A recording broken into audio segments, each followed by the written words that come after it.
Begin transmission.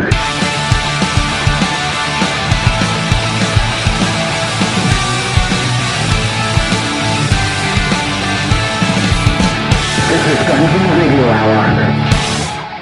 Hello and welcome, adventurers, to Dungeon Radio Hour, a D&D actual play comedy podcast where we had no idea so many of you take a game of make-believe so serious. As always, I'm your host and dungeon master, Dalton rusher-riddle, joined once again by our ragtag band of would-be heroes. Introduce yourself, heroes. I'm Michael Adair. I'm Alyssa Adair. And I'm Andrew Gerline. So, our audience listening at home knows this already, and if you're just now joining us, surprise, this is how we do it, but we backlog these episodes. So, even though you're listening to this in March, it's actually the day before Valentine's Day in real time here. Aww. And that got me thinking about, like, love and romance and, like, first dates and different things like that. And, like, the typical first date questions that you would ask when you're meeting somebody for the first time, or you're really just meeting anyone for the first time. And like, how many STDs do you have? Yeah, that always comes up on my first dates. Yeah. So That's a good question, though. I want the most possible. I'm trying to, you got to be economical. You know, you can't just buy dinner every night if you're trying to collect them all. Andrew collects all kinds of diseases, you know? It's like a stamp collection for him. I've had strep throat for almost 3 weeks. I will not go to the doctor. So what's funny is the three of you are illustrating and proving the point that I'm getting ready to make is that our audience also knows a lot about us, but they know a lot about the weird shit and the stuff that we probably shouldn't say on air. So what I'm looking for tonight is those like basic first date, first impression questions like what's your favorite color? What's your favorite animal? What's your favorite season? Like just like basic bitch stuff to let the audience at home know just like the base facts of who Michael Adair is or who Andrew Gerline is. And not Alyssa. And not Alyssa. No one. Alyssa, you're getting the deep questions. I'm getting heavy the deep hitter questions. Dude, there's a reason I married young is so I didn't have to date anymore. I think the questions are so much. Yeah. Are we going to wine and dine each other right now? Yeah, Oh, let's we're pull going to out 69 each other. Ooh. Oh. Let's pull out our wine. That's a number. And I'll pull out the dine. Let's pull Glug, out our glug, glug. 69. Mm-hmm. So I will start first. What is your favorite color? Oh. Holy shit. Fucking Oh, God. 0 to 100 right now. I'll start off. I really have a couple of favorite colors. I like royal blue a lot. And I also like a pinky red. Like Nintendo Switch Joy-Cons. I like those two colors, and I like wearing them together. You know what you In told close. me when we first started dating was Yeah, it was what? blue and black, which I should have Yeah, taken black as a used red to be my flag favorite color, because yeah. that sounds like bruises. But- Like, oh, I'm going to make you black and burnt blue. I mean, it's true.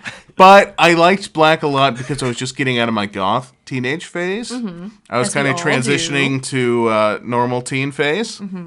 Yeah, when we first met, so that's why. I like green because green. You like green because green? That just end of argument. Like that's it. No more elaboration. I will say it used to be purple when I was growing up, and to the point where I don't know why my parents allowed this, but they let me make my entire room purple. So my childhood room was purple walls, purple bed sheets, purple pillows, purple dresser. It was just purple, purple, purple. But we ended up having to sell that house when I was like in middle school to like move to a different house, and I remember the realtor saying, "Oh, you should really make your daughter paint that room because it's not going to be sellable. You want to make the house generic, right? That's the whole Right. thing. So anyone can imagine themselves in it. Joke's on them. We sold it in under a month because the new family had a daughter who was in middle school and who also loved purple. And they're like, that's her room. And they immediately bought it. We ended up having to live with my grandparents because we didn't think the house would sell so fast. Because the room was Oh, so damn. fucking purple. It sold like It was so purple. gangbusters. It's, yeah. Yeah. So, And that's the room with the dead body in it? They didn't yeah, notice but they'll that? never find it. The Never, purple was a ever. distraction. Yeah. Wow. You know, I'm going to be a douche about this question like I was about the restaurant question. It depends what the context is of the color. Listen, if I'm if I'm wearing Context it of the color. Yeah. So colors that my favorite color to wear, for example, is black Yeah. But you and Mike are kindred spirits. Yeah, for sure. Graphic tees are awesome. But if I'm like looking around in nature, I don't really want to see black. I'd like to see, some greens or some fall colors, right? Gun to my head, if I had to choose one color that was my favorite overall, I got to go turquoise, right? Because I like a blue, I like a green, and that's like the best of both worlds. I like Turquoise. With a little leaning towards the blue. Well, my cousin is trying to offload a lot of turquoise jewelry if you want to buy some. And you can look at it all the time. She'll sell it for pennies on the dollar. All the time. She made some bad investments. She's got a garage full of this stuff. So You've been investing in turquoise jewelry? I have a cousin that has. Dalton, what about you, friend? So it's funny that Andrew mentions that his favorite color is turquoise, but he leans more towards the blue side. I also enjoy a combination of blue and green, but I lean more towards the green side, like a super dark teal, or like what you imagine the colors of a peacock would be if they were all blended together. It used to be any shade of blue, but over the last couple of years, I've really been drawn to that dark teal, that deep bluish green color. And as you said that, that changing light that you have on right now that our audience can't see, it did turn that beautiful teal color. See, it knows. I'm going to take this a bit deeper, okay? What do you value most in a friendship? What do we value most in friendships? Oof. I'll start. I want somebody who is okay being their genuine self around me. I hate bullshit. I don't like, I'm always honest to a fault. That's what, a lot of arguments come up with. Because with me is because I'm always honest with my friends. I'm always honest with you. I'm always honest with my family. Also, I want to be okay being very silly on like a childish level together. That's very important. I mean, I love it. I mean, why can't we just be silly and have a good time, As adults, we can still like play pretend, and we do that by riffing and like someone who thought like, ooh, D&D is for kids, or this is like a stupid little game. We wouldn't hang out. Yeah. Like, this is silly fun. Yeah. Also, somebody who will go to bat for me in the same way that I will for them.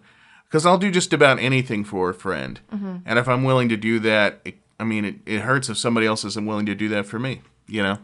That was emotional, Mike. That was a good one. That was good. Thank you. Like, that almost made me get all like warm and fuzzy. But I think for me, what I would value most in a friendship is how much can I get out of them while providing the least amount of investment on my part. And he means that. He absolutely means that. No, I know what you like, Dalton. Oh, what's that? You want somebody to be really invested in the nerdy kid shit that you like. Pokemon, Yu-Gi-Oh! You could talk all day about that kind of shit. You've been the same person since you were like 11. You haven't changed at all. And I think that you're like me. You want somebody to be kids with you and just have fun. Yeah. I gravitate to the inner child that I find in other people. Yeah. And if I don't feel that like little kid energy, that sounds so terrible. If I don't find If I can't touch the little kid inside you, it's off. Alyssa already said she married young, so that was already That's true. incredible. Jesus. When Alyssa met me, I was 4 years old. She was 22. We are the same age. But you want someone who's carefree, easygoing. Yeah, like that's like, what you want for a friend. I want to find that like sparkle in their eye that tells me that their inner child is alive and well. So Yeah. No, and I totally get that. If I'm like in a big group setting and I'm like cracking jokes, I am definitely looking for that. I'm looking for the person who's going to match my energy. It's like, let's who's play. Going to, are you going to pick up the ball? Let's play. And that's a little too childish. no, dude. I meant more of a quick wit, like someone who's going to bounce a joke right back at me. Right. Like that's when I Get know to we're riffing going to with mesh you. well. Yeah. Yeah, man. Get to Instead riffing. of like looking at me weird or Gotta make the fun pies. yeah. Andrew? Jesus. I mean, echoing everything. Jesus is what you look for in a Jesus. friend. Yep. I love Jesus. First and foremost, Jesus is a friend of mine, by the way. is Christ in a relationship. I'm the same way. I don't like serious people. I like them okay. I don't want to be friends with. I wouldn't consider a very serious person to be a friend because God, if everything is just bland and like you can't laugh, you can't joke, or you're afraid to say certain things. Like, here's an example of a joke we'd always cut. Hot dog filters, and something like that. Also, people who understand, who are respectful and understanding of time. Yeah. What I mean by that is like, we're all busy. We've all got jobs. We've all got marriages and family and stuff. And like people who understand that, days or even weeks might go by before you talk to someone and have a real conversation. You might check in, small talk once in a while, but they don't really get offended when, you've got life happening, Yeah. and Yeah, you're for respectful sure. of your time. And that's one thing I really like about my wife is she's very, and I know we're not really talking about wives, but she's gives very you your independent. She gives me space. She does her own thing. I do my thing, we do our things next to each other. Right. I feel the same way about friends too. It's just like living your lives, checking in with each other, or sometimes chatting on the group chat for 6 hours till 2 a.m. and laughing your asses off. That's also Yeah. Isn't that so fucking fun? Those Yeah. are the best days. Absolutely. So there's got to be a good mix, but being respectful of time and, like you said, Mike, put people who put out what they give back. No, opposite of that. They give back what they get from you, right? Yeah. What about you, Alyssa? What do you look for in friendship? So I'm kind of like Andrew. I think like the respect and the reliability from friends, because growing up, I definitely was kind of the third wheel and like left out of a lot of like groups. I completely respect if you tell me, hey, I'm going to be busy. I have a really busy month, like blah, blah, blah. Totally get it. But don't ghost me. Don't just not respect my time. Like if I take the time and effort to meet you or put in that effort to drive to you or see you, like I do expect that reciprocated, at least the effort. And if you are busy, So tell me. You do so- expect your friends to put out, is what you're saying. Exactly. So yeah, I just want that kind of like mutual respect. And yeah, if I'm putting forth effort, I expect a little bit back. So that Give it back. reciprocation. For sure. Yeah. For sure. All right, I got a question. You three okay. hot dates of mine. Ooh. You might have to Google something, but maybe you know something off the top of your head. What is the most interesting random fact that you know? I'll start. Okay. Did you guys know that Barry Manilow wrote the State Farm jingle?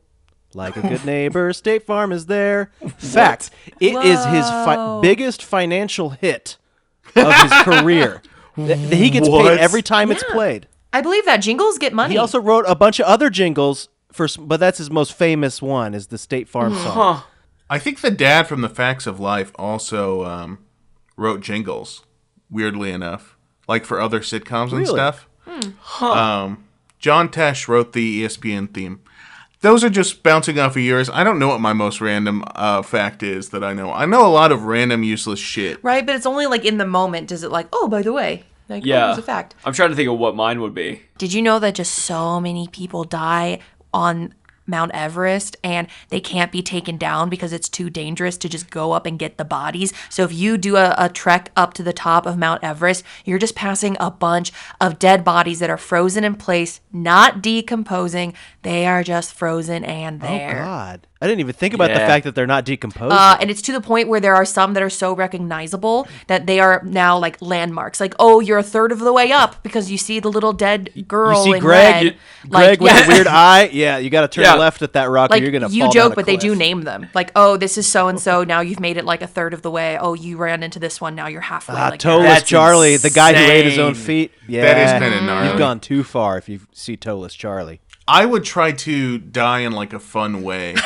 Like I would sit like completely still on a chair with the newspaper out, and I'd just freeze like that. So You at gonna bring a least, newspaper to this? yeah. No, you should have a sign. So I that, could be posing. you should have a just sign that forever. says "wrong way."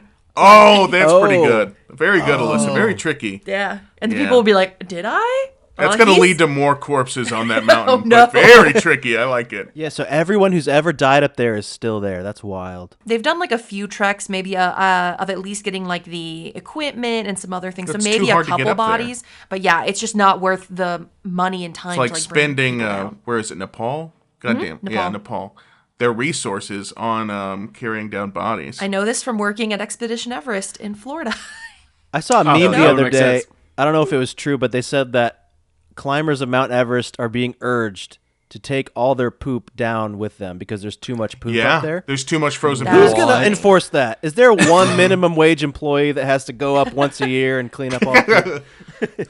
I'm here to clean the poop. Did you know that likeness law, celebrity likeness, can you use your likeness? And that's licensed out to companies, right? That's licensed out to, Warner Brothers. If they just want to put your likeness in a movie, like people are doing for Bruce Willis now. That originated with Crispin Glover because of Back to the Future 2. They had a lot of problems in Back to the Future 1. Crispin Glover is kind of known as being an erratic kind of personality, really eccentric. He didn't listen to the director, Robert Zemeckis, at all when he was telling him, hey, you could only walk this distance in front of the camera. Otherwise, you're out of the frame. And he would just fucking do whatever he wanted because he wanted it to feel organic. So they had to build a little fence around his legs so he could only walk in like a certain amount of square feet so he would be captured on film, right?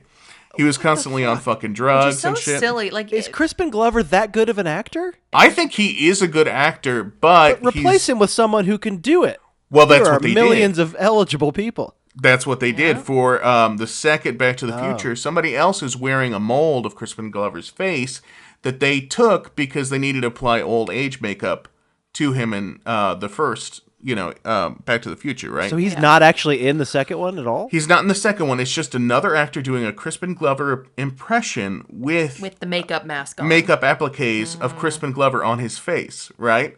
So they didn't have to deal with him. Oh, yeah, because in 2, they just go to the future, so he's an old grandpa anyway. So he's an old grandpa. Yeah. So here's the thing. Crispin Glover sued them. And that originated likeness law. That was like the first documented case that set precedent for the future right. unlawful use of people's likenesses. Which is actually very good, but also, Crispin, be more of a team player, you know? He did need to sue them for that. That was fucked up. But yeah, I mean, the man was batshit insane. Yeah. Do yourself a favor, look up weird Crispin Glover interview Letterman on YouTube. Watch it. It's pretty fucking weird. It's uncomfortable. Like Joaquin Phoenix, Wish I Was Here uncomfortable. Look at it. It's fun. But this one's actually real. Yeah, this one's real. Okay. Yeah. All right, Dalton. Okay, so Cody and I watch a lot of Food Network, and like Gordon Ramsay shows, whether it's on Hulu or whatever it is. A lot of Chopped, a lot of Next Level Chef, different things like that. Love some and Chopped. We just finished watching the newest season of Hell's Kitchen. They were talking about Michelin stars. And did you guys know, of course, Michelin stars were founded by the Michelin brothers who created the whole tire brand phenomena, yada, yada, yada. But did you know what the 3 stars actually stand for? So only 1 star so if it's a 1-star restaurant, it's worth a stop along whatever journey you're on, like whatever road you're taking. If it's 2 stars, it's worth the detour off of whatever path you're taking. And if it's 3 stars, Is it worth the it deserves a destination? special trip. It's a destination just for that restaurant. Oh, you know what, Dalton? You travel specifically That's a just good to fact. go to that restaurant versus Yeah. I'm in the area. Right. Wow. Yeah. And Michelin stars can only be awarded to restaurants in the regions where Michelins are located. So if there's not like a Michelin tire around you in the vicinity, you can't be awarded a star. You know, the cheapest Michelin star restaurant is in Thailand. And it's Yeah. a street food vendor. So it's a lady with a wok full of oil under like a little tent thing or whatever. Yeah. And she's just making and it's the cheapest food you can get at a Michelin star At a restaurant. Michelin star. That's Cheapest crazy. meal. But That's supposed on to my be bucket delicious. list. Oh, yeah.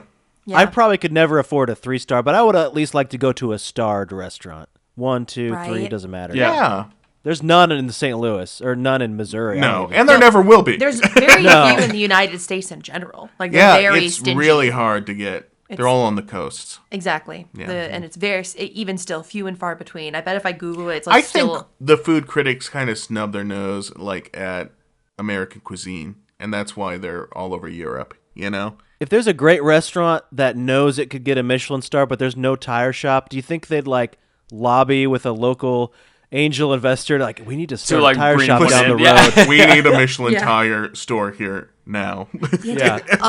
almost 200 In US or in the in world? the whole US. But that just shows you it's like only 200. That's like a fourth of the Taco Bells how in big the of US. we Think are? about that. There's a White Castle down the road that's got 2 stars, I think. Versus Europe has like 500. And we're like double the size of Europe. Wow. So that's just what I Yeah, mean. suck it, Europe. Yeah. You'll never be as big as us because you lost all those wars. I feel like we know each other so much more well. Are we Yeah. going to go on a second date, guys? No thanks. It's not me, it's you. Oh. Okay. It was you. That came out so naturally. Dalton says that a lot on dates. No, you know what's funny is I meant to say it's not you, it's me, but like instinctively my brain switched as it was coming out of my mouth. Usually go with. Yeah. Yeah. Comment on this episode. Would you give us a second date? But we're splitting the bill. And now the episode.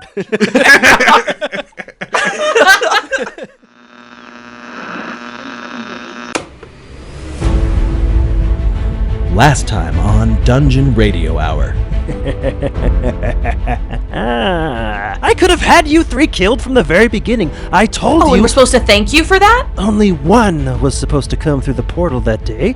And I already have him. I'm getting really sick of all this talk. Jeff's original body crumples down. Dalton's head rears back and he lets out an anguished scream. He is draining the healing forces from this unicorn's horn. I run over to Razzles and I protect her with my own body.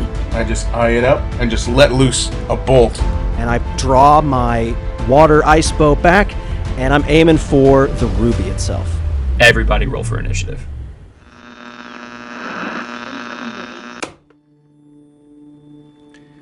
All right, so when we last left off, I asked all of you to roll for initiative, so please roll for initiative.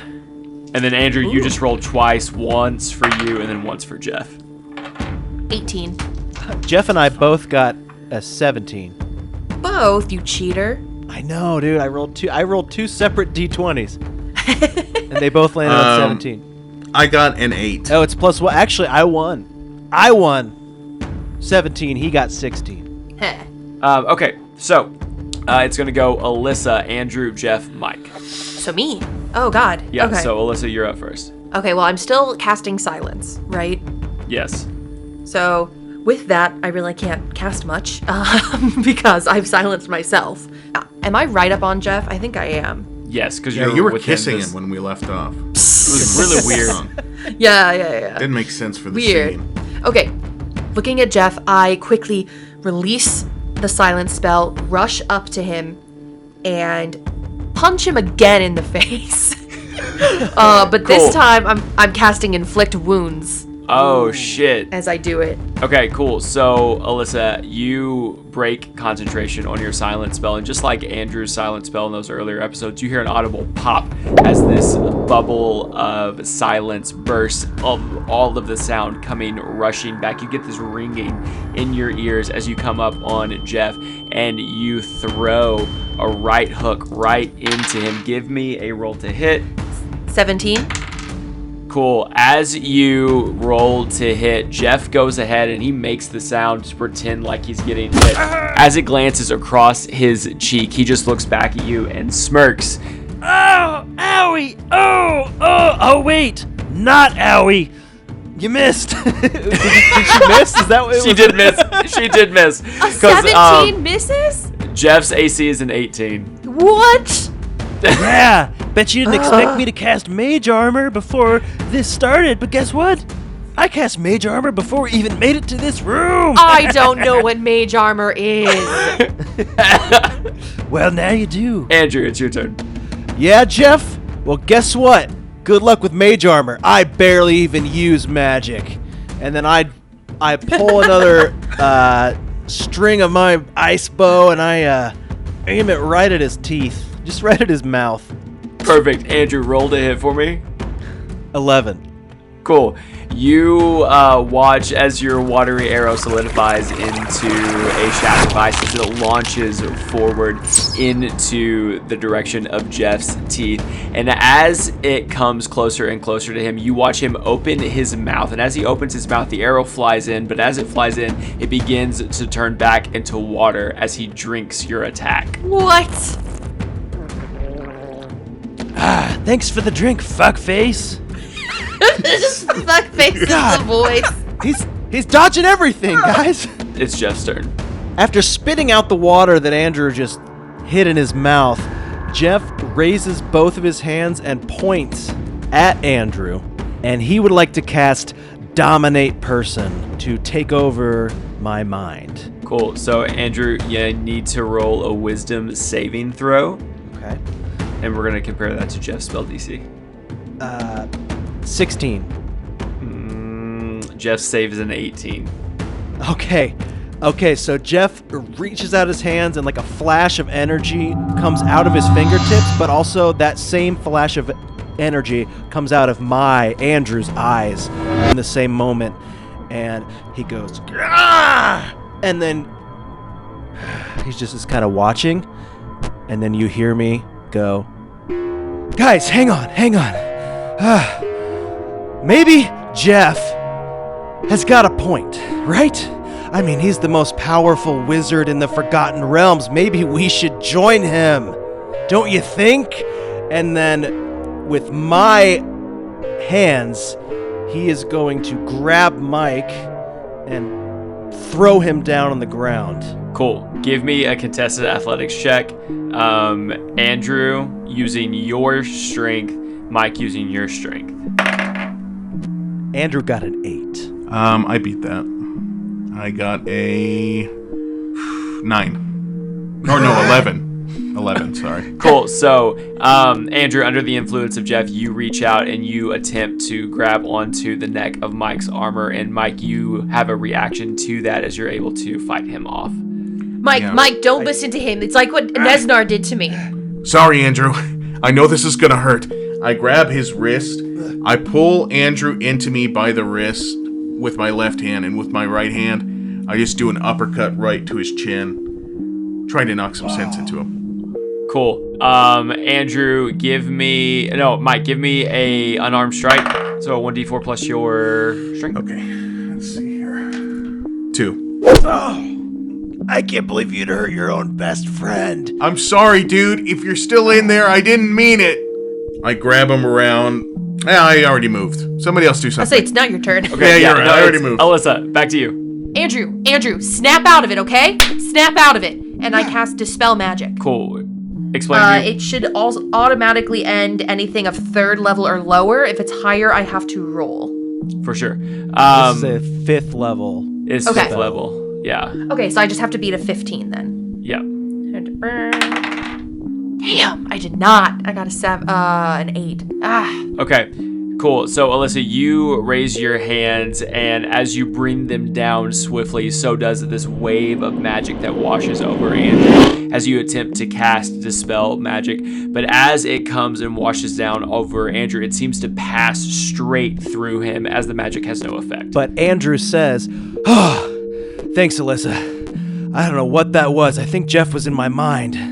We gotta get him, right? Come on." And now it's Andrew's turn, right? It is, but I want Mike and Alyssa to roll an insight check against Andrew, your deception. 19. Fuck. 6. 16. All right, so for the most part, you think Alyssa's spell worked, and that this is Andrew. Andrew, I'm sorry, dude. I didn't mean to hurt you. It's just you were being controlled by Jeff. You know what? It's okay. I totally understand, Michael. Okay. My turn to hit Jeff. Michael? And then I as Andrew, dominated Andrew, turn towards Jeff and raise my fingy guns. But instead of blasting where it's like clearly pointing at him, I kind of have both fingy guns just to the side of Jeff's head, so it looks like I'm shooting him, but I'm clearly doing it to miss him. Gotcha, cool. All right, Andrew, give me a roll to hit at disadvantage. because you're purposely not aiming at your target? 10. Cool. So as you raise your finger gun, and that mote of fire begins to grow at the tip of your index finger, you let loose this mote of fire, and it flies towards Jeff's head. And Alyssa and Mike, from your vantage point, it looks like it's going to hit right on the target, but you are disappointed as it flies right past his ears, barely singeing the sides of Dalton's hair as it slams into the wall behind him. Can't be hit. Darn. What is with this guy? Guys, he's just too powerful. Maybe we should just stop fighting and hear him out. Cool. And now it will be Jeff's turn. Yeah, come on, guys. Hear me out. Hear all of us out. And Jeff touches a single finger to his own temple, and he would like to cast mirror image on himself, creating 30 copies of himself that start appearing around the room. And you just hear countless other Jeff voices say, "Hear me out! Hear us out!" And suddenly there are copies of Jeff everywhere. And I assume now you guys might not know where Jeff actually is. Yes. So, Mike, it now goes to your turn. And in an instant, Jeff has created multiple tens upon tens upon tens of copies of Dalton's body that are now encircling the three of you on the top of this tower. Okay. Here's what I want to do, Dalton. Okay. I want to run as fast as I can through as many Jeffs as I can, dragging along my flaming sword, just creating a path of fire, breaking through all of the mirror Jeffs, you know? Yeah. Yeah, like that. Okay, perfect. So you take your sword and you extend it, and as you do, it engulfs in flames, and you take off on a sprint as you begin circling this tower, using that sword to slice through Jeff after Jeff after Jeff after Jeff. Give me an athletics check. Okay. 10. Athletics 10. Cool. So you are able to drive your sword through 10 copies of illusionary Jeffs. All right, Jeff. I don't know which one is the real you, but I'm about to find out. And one by one, Jeff's copies poof out of existence. Alyssa, it is back to you. Mike, keep doing what you're doing. We'll hit him eventually. And I cast Magic Missile at a higher level so I can get 5 glowing darts, and I shoot them at the next 5 closest to where I was, because I was looking at him when he cast the spell, so I send them his way. Cool. You do so, and you watch as Alyssa throws out her hands, and very much like a Jubilee from X-Men style, these like globules of sparkling rainbow light and energy shoot forth from her open hands, and 1, 2, 3, 4, 5 slam into these illusionary copies of Jeff as they poof, poof, poof, out of existence. Jeff, it is your turn. Andrew, it's your turn. Oh, okay. The real Jeff still has his dominate person hold on Andrew. So Andrew is going to he gives like a little crooked smile and looks at all the copies of Jeff. I am going to draw back my bow and shoot it directly at Alyssa. Yeah, roll to hit. I draw back my bow and look around at the copies, but then kind of last minute, I turn and shoot the arrow at Alyssa instead, and I've rolled a 19. Alyssa, 19 to hit. 19 hits, yes. Okay, so I release the arrow at Alyssa, and as it's flying towards her and hits her, I go, oops, I've always been a bad shot, haven't I, Alyssa? Jeff knows our names. He knows our names. I thought maybe the connection wasn't okay. So no, you're right. He would say her name. It's cool. You already called me Michael and put so much stink on it. So your idea is Jeff just isn't quite dialed into Andrew's frequency, so his tongue fucks up a little bit. All right, that's fine. And as it hits Alyssa, Andrew kind of gives a smile and then a fake bit of concern. Ah! Sorry. Andrew, give me a D6 and a D4. That's a 2 and a 1. Alyssa, you take 3 points of cold damage as a solidified arrow of ice.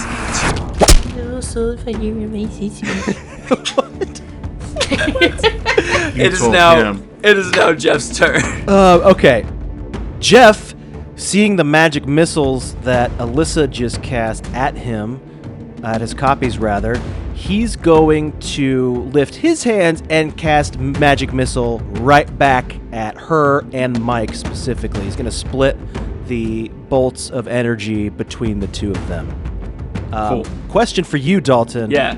As he does raise his hands to do this, do all the copies do it or just the real Jeff? So all of the copies do it because they mimic the real Jeff's movement. So as Jeff raises his hand, and much like Alyssa when she casts Magic Missile, throws out his open palms, these bright red darts of glowing energy, almost looking like spikes or daggers, fly over not only Jeff's hands, but every single copy of Dalton/Jeff that is surrounding all of you on the top of this tower, and they all fly into you. And even though it looks like you're getting hit with hundreds of glowing red darts, only some of them make physical contact with your body. Andrew, are you going? How many missiles did you throw out? What level 6. did you cast that at? 6? I cast, so 6 total, so 3 at each of them. But I have a reaction. Cool. Let's get damage first. Andrew, you roll 1d4 for me. 2. Cool. That's 6 damage of force to Mike, 6 damage of force to Alyssa. Taste your own magic medicine, BITCH. If I didn't respect women so much, I might say a derogatory term for women. But you know what, Alyssa? I always thought you were pretty cool. Thank you. Not cool enough to not get hit with magic, though. Oh, well, then I think you're pretty cool too, Jeff. Taste your own medicine. And I hellish react back to him. Ooh. Which copy do you do? Yeah, so... Ooh, okay. Probably the wrong one. Yeah, that's the question. How do I... Or would it automatic? No, that's in Baldur's Gate where it does it automatically. Mm-hmm. I mean, Yeah. it says you point your finger and the creature that damaged you is momentarily surrounded by hellish flames. Oh. But... The creature that damaged you. Yeah, and only the real Possibly. Jeff damaged you. Well, a mirror image is not a creature. No, I agree, but I'm trying to look at mirror image. It's like, but would that still Magical affect it? Facsimile of the creature. it would at least highlight which Jeff is the real Jeff, maybe. Yeah, The so flames. that's good strategy. If you'd like, I could try to roll a d20 to see if I get it right. Yes. Or you Yeah. could say, because I don't know. I'm thinking of having you roll a d20 and seeing if you hit the number that I have in my head. Yeah, because it's saying here, if there's duplicates, you must hit like a certain number or higher. Yeah. And if I don't, then it hits a duplicate. Yeah, roll a d20, add your My magic. intelligence modifier to it, and you can either increase your number by your modifier or decrease your number by your modifier. I'll let you check. Wait, no. The spell is if I do something or higher. You're saying I just have to hit one special number? Yeah. You have That's not fair. You have to hit a 7 because that's what's in Dalton's head. So he hope you gets fucking roll 30 it. duplicates, but Alyssa, you have to hit a 1 number out of 20. Just at random. Well, you don't think that's fair? I don't think that's fair at all. How about if it's within 3, Dalton? Will you give it to her then? Yeah, if it's within 3, I'll give it to her. 13. You should have listened to Mike. It was a 7. Oh my god. Yeah? Hey, I'm sorry, dude. I told you what number he was thinking of. Doesn't mean I roll near it. Yeah, well, that's on you. Alyssa, you throw out your hands again, and you watch as one of the Jeff duplicates is engulfed in hellish flames as it poofs. Nah, I'm a mirror image. He flips you off as he poofs you. And then all the other Jeffs go. Harmonized, you know what I mean? Mikey, it's your turn. And now, a word from our sponsors. What are your kids doing in here? We're playing with ooze. What's that? It's ooze! Bounce it, splat it, squish it, Sneeze it! Smell it! It's your new best friend, the gelatinous ooze! How many ways can you play with ooze? So many! Blow it up and turn it into your very own whoopee cushion. Ew! But remember, if it touches your skin at all, it will dissolve you. It's acidic! Well, then how do we play with it? Exactly! How many ways can you play with ooze? Eat it! Throw it! Sneeze it out of your nose and pretend you've got a big nasty booger! Ew! But remember, anything it touches will dissolve. I don't know if I want to play with it now. And if you buy one right now, you'll get 2 oozes for the price of 1. Here, kids, have one on us.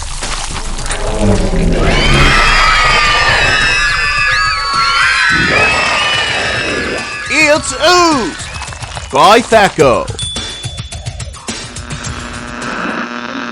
Now back to our regularly scheduled programming.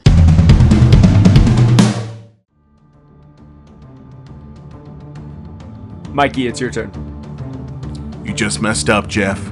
Nobody spells bitch at my wife. Now, I take the moment looking over at Jeff, and I decide that we need to change tactics. And I put my hands out, and I say, "Hey, Jeff, why did the chicken cross the road?" Why? To get to the other side! And then I cast Tasha's hideous laughter at him. And I want to incapacitate Jeff. That's actually good. We don't have that joke here. I know! I figured it would be fresh for you, dude. never heard No, that but one this laughter is before, supposed to be have you? hideous. It hurts. It wasn't great before. It hurts. It hurts. Uh, Is that all it does? It just makes him laugh? yes. And it hurts? You all watch as the copies that surround you double over in laughter as Jeff cannot control.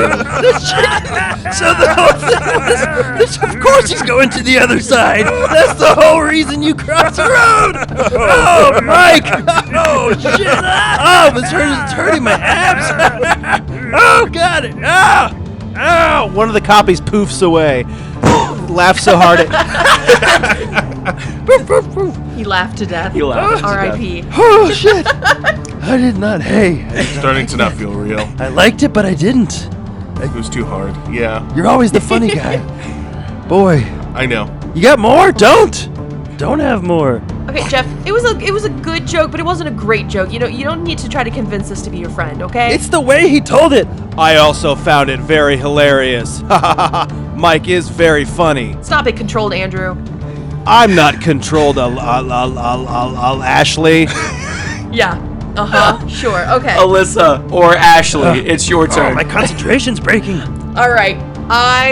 With that, I'm like, all right, guys. No, we just have to take out all these fucking copies. I cast magic missile again, but I send one towards Andrew, Alyssa, How could you do this? trying to snap him out of it. Just getting more robotic. You're just Copies. getting worse and worse. Andrew's slowly turning into a fax machine. Like one of my eyes is like halfway closed, and I'm like, Jeff is losing concentration on you, so he's just putting you in default. yeah. His freckles are moving Yeah. around his face wildly.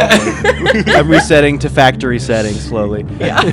Alyssa, as you say we have to get rid of these copies, you throw your hands, fingers extended out to the side, as these darts of rainbow-colored energy fly around the room, one by one, going into 1, 2, 3 different copies of Jeff as they poof out of existence. And then one final dart makes its way to Andrew, hitting him right on his nose. And as it hits him on his nose, you watch as this magical barrier almost kind of bursts in air that surrounds his brain, and Andrew is no longer under the influence of Dominate Person. Guys, I think Jeff is bad. Oh, you think? Ow, my fucking nose. Oh, guys, I think Jeff is the bad guy. Andrew, you knew that already. I'm sorry, the last few minutes are very blurry. Why am I in pain? Why is my nose bleeding profusely? He did a whole rant. He did a rant. Alyssa, she hit you. with a I'm magic sorry, crystal or bud. something. You need it snapped out of it. It's probably for the best. I'm not gonna lie. Controlling you was almost pointless. You have like no spells. You've thrown away most of your weapons at this point. I was about to break it anyway. God, what a loser. I should have taken Mike or Alyssa. Ooh, maybe I'll take Alyssa next. Nope. Hey. Andrew, it is your turn also, by the way. And As Andrew? As Andrew. Andrew, it is your turn as Andrew. Listen here, Jeff. You're not gonna take Alyssa. You're not gonna take Mike. You're not even gonna take a shit again when I'm through with you. And now... I don't. Ah, damn, you're right. I really don't have much to use. You know what? Fuck you and fuck your copies. And I lift my hands in the air and I just say, bees. And I would like to summon my swarm of bees, including Clarence, the leader of the bees. And I tell Clarence, you and your boys. Our drones are mostly girls. You and the girls. Each of you sting one of these copies. And I just extend my hands, sending all the bees at a different copy each. You, Mike, Alyssa, you look over at Andrew and you see him extend his hands up towards the heavens as he shouts bees. And as he shouts bees, there is this buzzing that gets louder and louder and louder as this eruption of black and yellow explode out from the jar that Andrew's been keeping them in inside his pack, and they make a cloud of angry stingers that immediately descend down upon the copies of Jeff, and one by one poke and prick and prod as the remaining copies disappear and poof out of existence. Right in the nipple. Poof. I'm just imagining Flight of the Bumblebee. That's copyright free, right? Flight of the Bumblebee. I think so. You even see at one point one of the bees stings a Jeff, and this Jeff smacks it instead of disappearing. That one! Ooh, you son of a bitch. You just smashed Petunia! Andrew, I gotta be honest, dude. I didn't think the bee thing would play, but that looked fucking cool. Dude, that was one of the these are coolest things cool. we've done. Dude, they've all got little personalities. You guys should sit down and hang out with these bees. It's not just Man, I they're all I fun. don't want to do that, but it did look cool for a second. I enjoyed that. Looking I at it respect from you and afar. the bees relationship, but I want no I part wouldn't of want to it. get in the middle of that, yeah. But yeah, bees! Yeah, bees! Yeah! We found you, Jeff. Ollie Oxenfree. Speaking of Jeff, it is your turn. Ollie Ox. Jesus Yeah, you couldn't make that sound cool. I'll You make went it for sound it. Ollie Ox, Marco Polo. Duck, goose. Eureka, I found you. Ooh. Ooh. Jeff says, these are all terrible. And he swipes his hand on his face where the bee stung him. And the bee is like gasping for its last breath because it stung him, so it's dying. And he just crushes it between his fingers. And then he eats it because he's all fucking demented now. Honey, fuck the stinger. Okay, it hurts. But you know what? You know what else hurts? Let me figure out what spell I'm gonna do, you fucking asshole. Hang on, I'll ramp back up What? to that. Dalton, question: where Answer. is Dalton's soul? It this point? is currently floating up above all of you. There's this little mote of light that's suspended in the air. Okay, I won't do it. It's a mode of light, but it has abs. Somehow. Like a little sweatband on the top. It's the buffest ball of light you've ever seen. Okay, Yeah. so he crushes the bees, he eats it. Animal companion. Speaking of animal companions, have you guys met my dad? And he points a single finger at Arnold's dead body, and a green smoke comes out, billowing out of his fingernail, which seems to grow longer, like a ghoul's fingernail or something. And he would like to cast Animate Dead on Arnold's body. Mike, Alyssa, and Andrew, you all watch as Jeff's eyes glow this bright and sickly green as this noxious smoke spills out of his fingertip, slowly creeping closer and closer to Arnold. And as the smoke seems to enter into his body via every open surface it can find, he starts to bend and break, and you hear the bones snap and crack as this shambling mound of a bird rises up, mace and shield drawn, turning his dead, lifeless eyes toward the three of you. Arnold? Arnold, is that you? Jeff, how could you? How could I? You just watched me do it. I just cast animate dead, bitch. You kill Arnold and you bring him back, zombie Arnold? Arnold, if you can see me, buddy, if you can hear me, it's us, it's your friends. You don't have to hurt us. Yeah. Arnold, can you even hear us in there?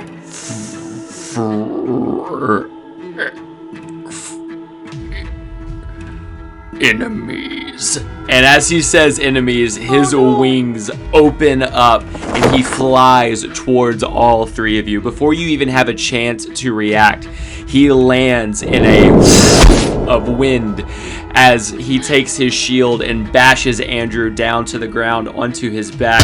He Spartan kicks with his taloned foot right into Mike's chest, sending him back with Andrew as well. With a backhand, his mace slams hard into Alyssa, throwing her back as well.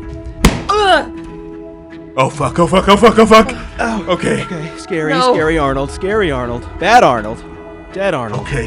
Arnold, I know we had our differences, but I really didn't want to have to do this. I take out my flaming sword, and getting back up to my feet, I want to thrust the sword right into Arnold's chest, Cool. setting his body ablaze. Mike, give me a roll to hit. Oh no. 12. Cool.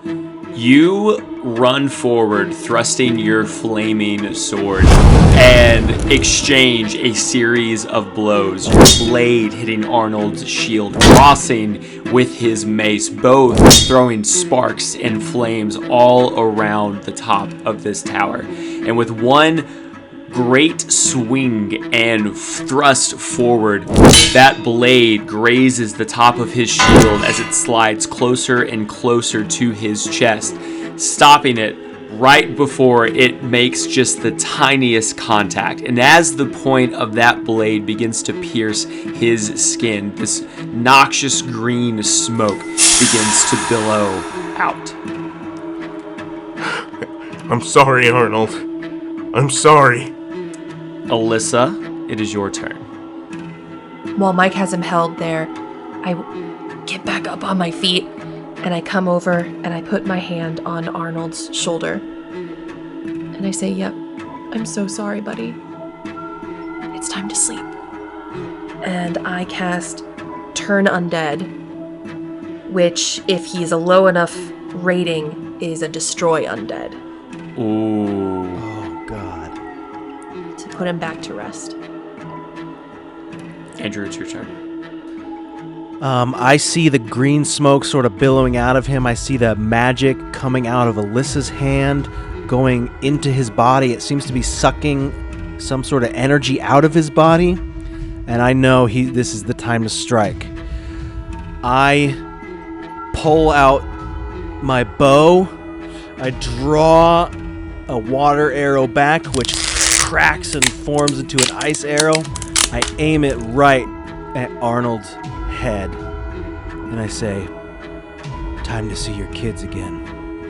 Except the asshole that's trying to kill us. And then I release the arrow The other at Arnold. I can't look. So, Mike, as your sword begins to pierce Arnold's dead flesh, Alyssa, as your hand rests on his shoulder and begins to radiate with this vibrant rainbow hue, and Andrew, as your arrow flies forward from your bow, something begins to happen. Mike, your sword begins to vibrate and glow this brilliant white. Alyssa, your wand begins to shake and vibrate and glow this brilliant white. And Andrew, the bow in your hands begins to shake and vibrate and glow this brilliant white.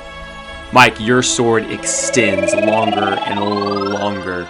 It's pommel becomes this dazzling gleam of living fire. Ambers and yellows and oranges and reds turned in over each other.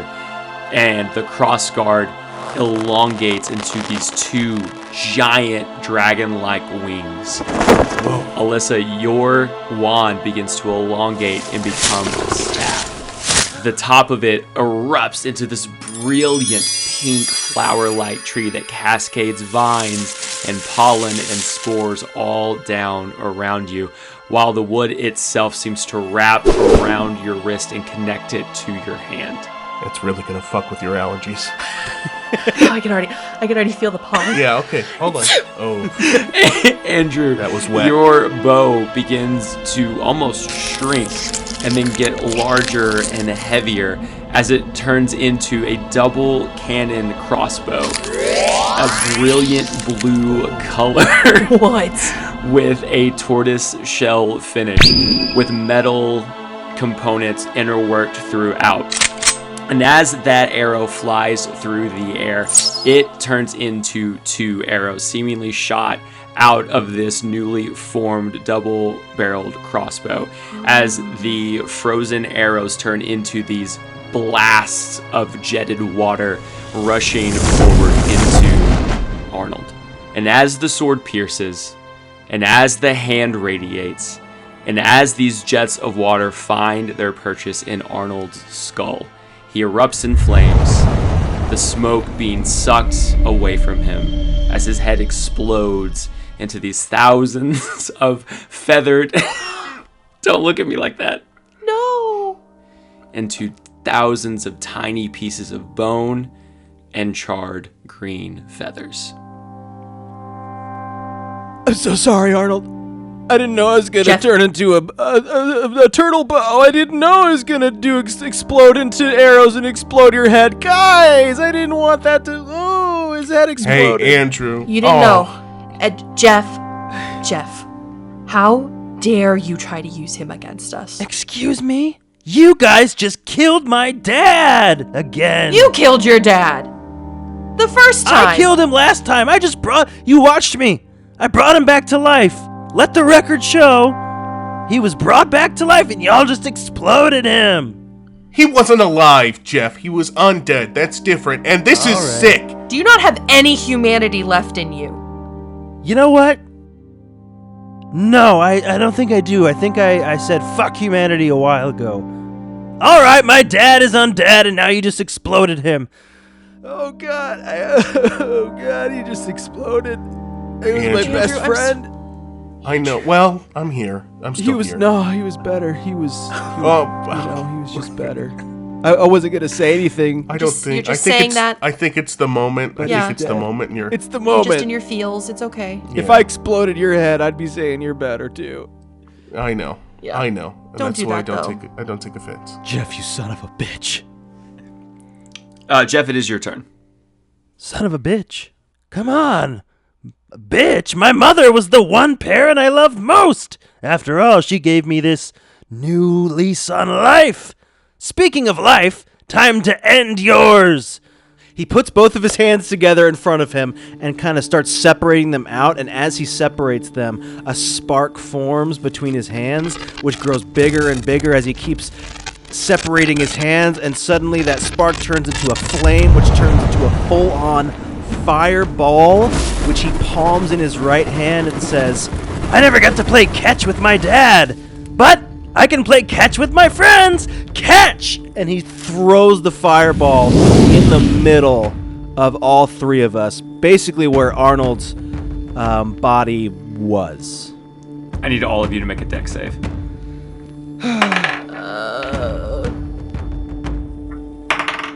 17. 7. 10. The tower begins to shake violently as the impact of this fireball hits the floor. And as it does, it erupts in this inferno explosion, throwing all three of you back. Andrew, you take the least amount of damage, being a little bit further away from the ball itself. But Mike and Alyssa, you have fire running up and down your legs. You're charred, you're singed, and you are in major trouble. Alyssa, you gotta put it out. Stop, drop, and roll, guys! Stop, drop, and roll! I start patting them down as they're on fire. Ooh, yeah, I'm hot now. Hot in looks and hot in literal.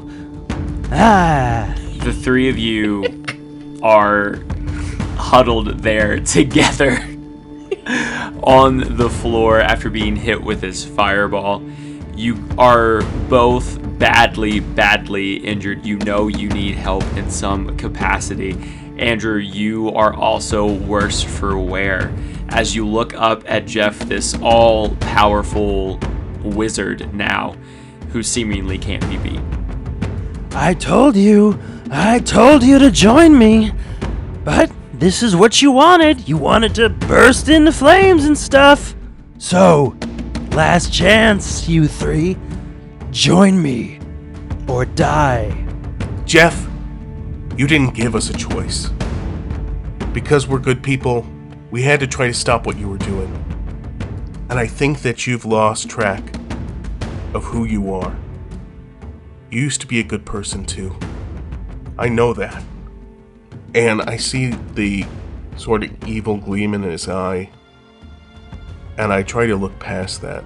And as I'm doing that, I'm focusing all of my ability on Jeff and just how to stop him. And I feel my fingers start to move independently of my thought. Just weaving some sort of thing in the air, some invisible strings. And I think in that moment, I discover hypnotic pattern.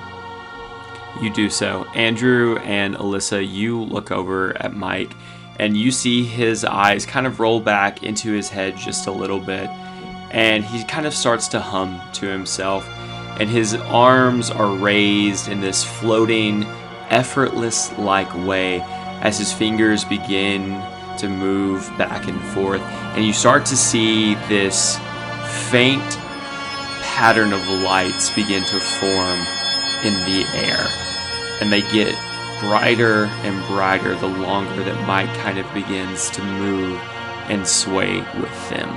Alyssa, it's your turn. I from the ground, I roll over and I look at Mike and I look at Andrew. Guys, I don't think we can beat him. I don't think we're strong enough. But I know someone who can.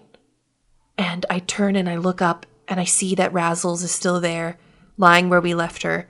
And I slowly start army crawling over to her. And I place my hand on her hoof as I barely touch it. And with every ounce of the magic I have left, I give it back to her in the highest level cure wounds I can give. Alyssa, you feel this warm, tingly, fuzzy feeling start in your toes and work its way up your feet and into your legs and into your midsection. And as it works its way up your body, it gets warmer and warmer and warmer, gathering more heat, gathering more power.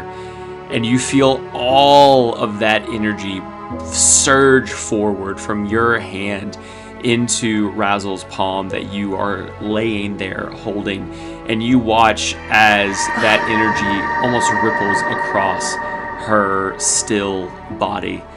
And as it ripples across her body and seems to sink in below her magical and beautiful technicolored coat, her eyes start to blink as she slowly opens them.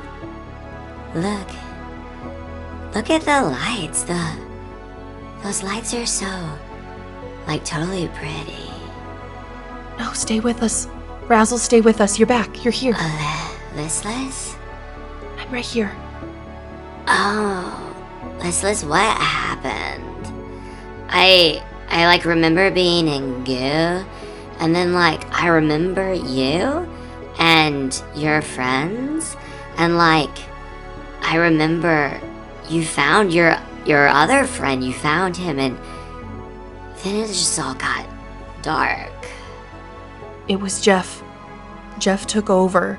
Jeff took Dalton's body. Jeff. He's the one who took you.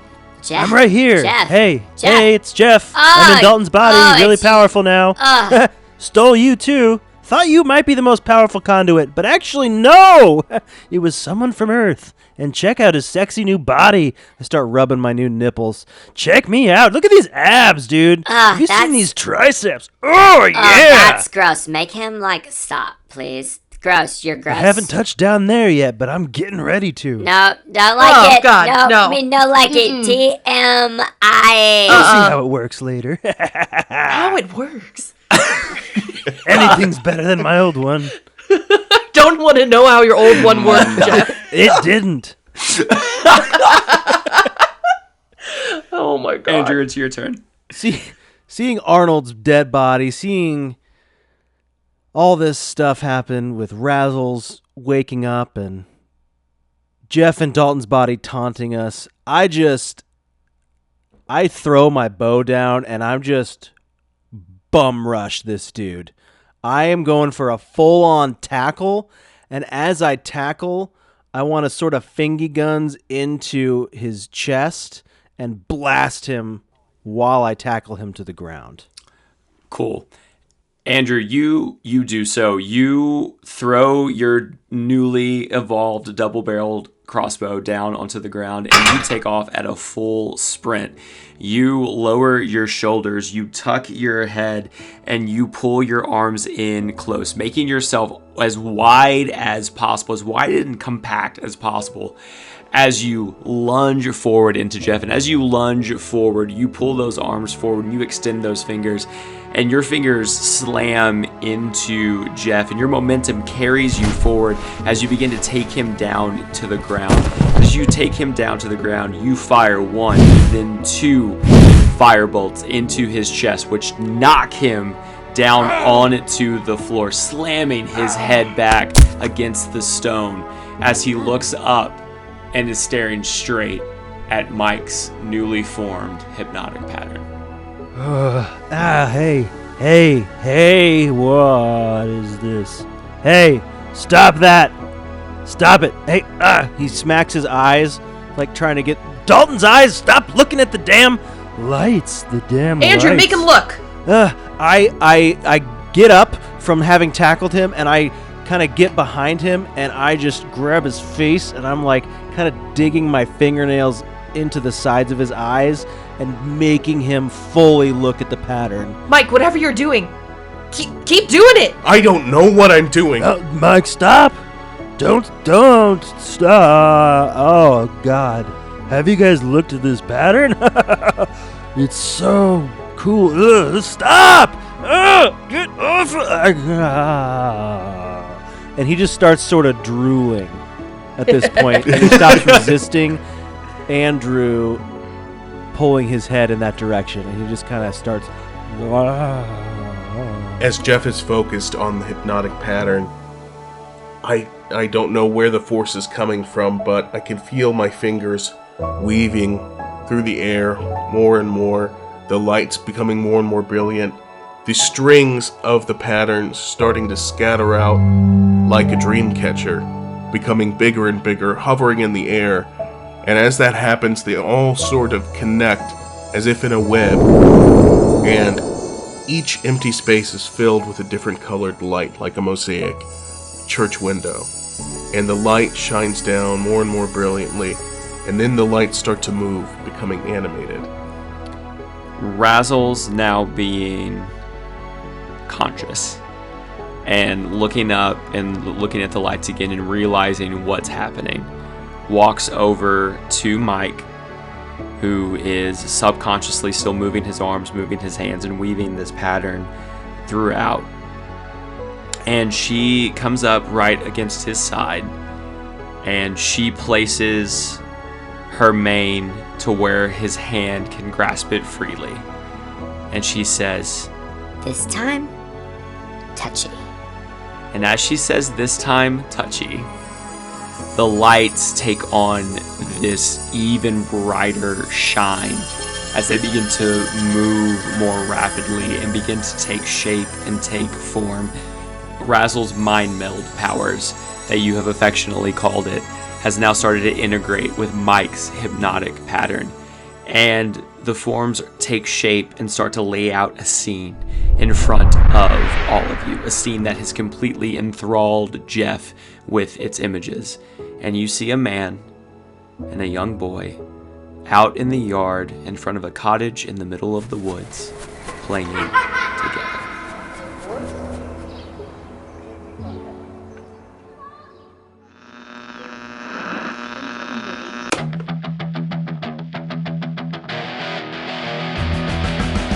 Wow, what a fight! Oh, this is good stuff.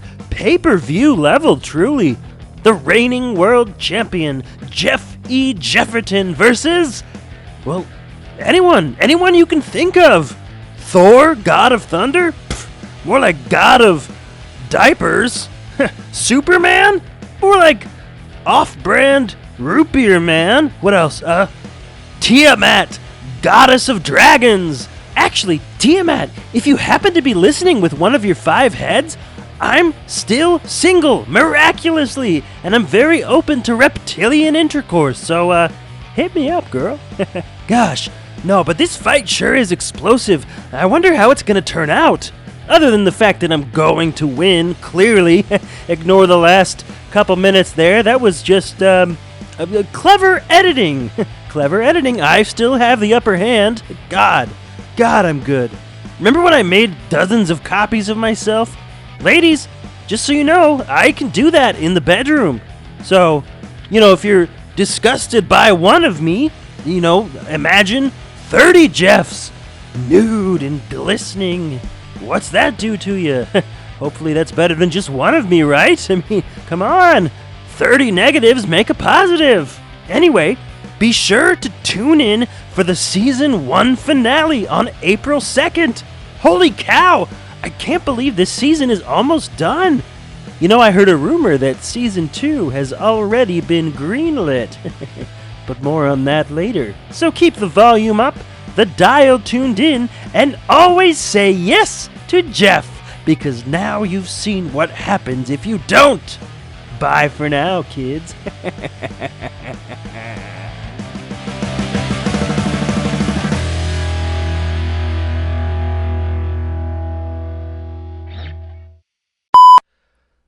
I see the green smoke sort of billowing out of him. I see the magic coming out of Alyssa's hand, going into his body. It seems to be sucking some sort of energy out of his body.